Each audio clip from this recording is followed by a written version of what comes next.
So yes, the curious and adaptable, that kind of goes in my mind with those demonstratable leader skills like empathy or personal and leader skills like empathy. People who tend to be curious tend to be good problem solvers because they will figure it out. And I think there's a lot to be said for people taking initiative, doing the research, trying things out, failing fast. And that intellectual curiosity will take people pretty far because you're going to learn a lot along the way.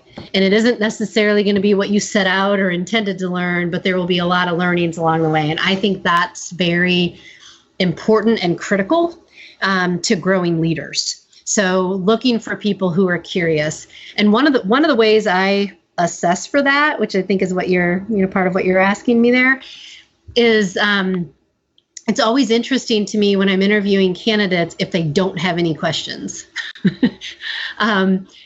So part of it is kind of what types of questions do people ask? How many do they ask? How do they demonstrate their curiosity for your company, the role, the environment? That's a really good indicator for me on how they might demonstrate curiosity in their job.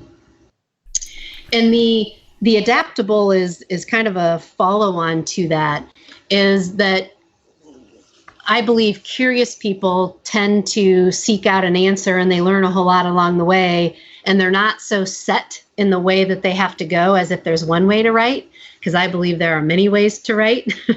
And part of being curious is that you might have thought you were going to go left and you have to go straight.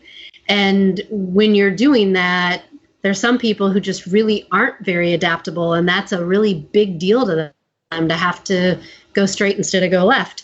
So having people who can do that easily and without a lot of fanfare, I think, again, is something that we would look for in what strong leaders look like.